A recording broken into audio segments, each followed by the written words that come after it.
आगे बढ़ेंगे, रईसी की बात करेंगे। ईरान के राष्ट्रपति रईसी की मौत के बाद ईरान इस वक्त शोक में डूबा हुआ है। ईरान में 5 दिन का शोक है।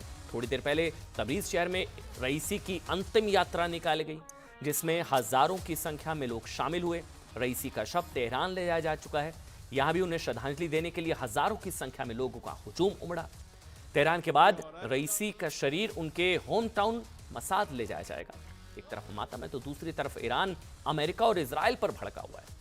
जब रईसी का हेलीकॉप्टर क्रैश हुआ था तो ईरान ने पहली बार अपने सबसे बड़े दुश्मन अमेरिका से सर्च के लिए मदद मांगी थी, लेकिन अमेरिका ने मदद करना तो दूर की बात, ईरान को कोई जवाब ही नहीं दिया।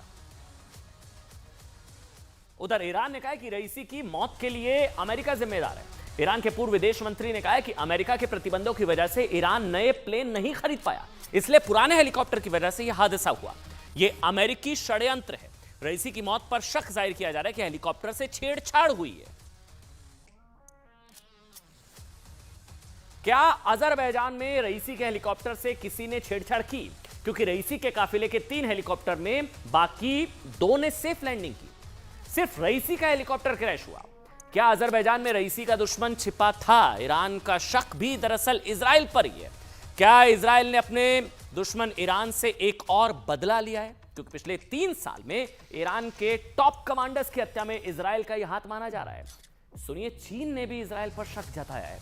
चीन के सरकारी अखबार ग्लोबल टाइम्स ने पूछा है कि आखिर ईरान के टॉप लीडरशिप का सफाया कौन करता जा रहा है? क्या ईरान के अंदर ही, यह भी नई थ्योरी है कि अंदर ही कोई उसका दुश्मन था?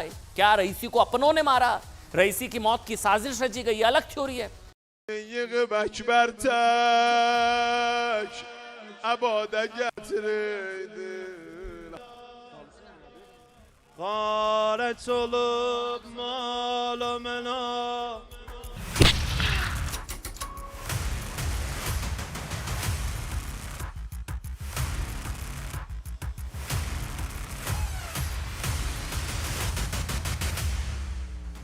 ईरान के राष्ट्रपति इब्राहिम रईसी का हेलीकॉप्टर क्रैश साजिश थी या हादसा, ये एक बड़ा सवाल बना हुआ है।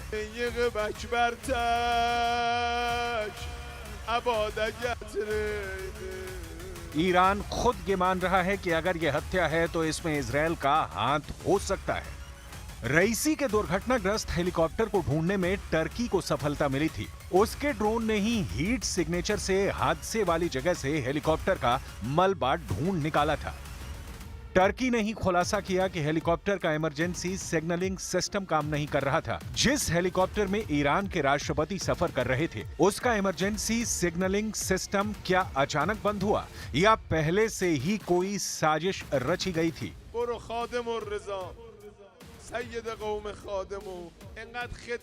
अजरबैजान से 3 हेलीकॉप्टरों का उड़ना, 2 का सुरक्षित लैंड करना और 1 का अचानक लापता हो जाना एक ऐसा सवाल है जिसका जवाब ईरान की सुरक्षा एजेंसियां भी नहीं ढूंढ पा रही।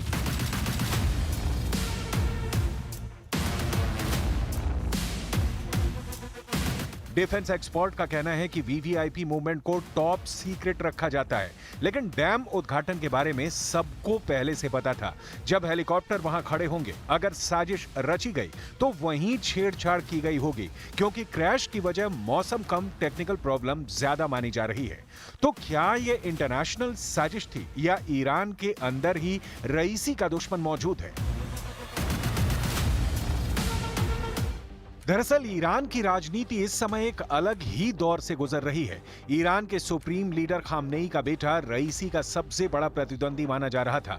ऐसे में सवाल ये भी उठ रहा है कि क्या खामनेई के बेटे की उम्मीदवारी रईसी की जान पर भारी पड़ गई? रक्षा विशेषज्ञों की ओर से यह तर्क भी दिया जा रहा है कि रईसी की मौत के बाद अब खामनेई का बेटा मोस्तबा राष्ट्रपति पद के अकेले उम्मीदवार है। रईसी इकलौते ऐसे नेता थे जिन्होंने खामनेई के बेटे को चुनौती दी है। दूसरी तरफ ईरान की लीडरशिप का सीधा मुकाबला इजराइल और अमेरिका से भी हो रहा है।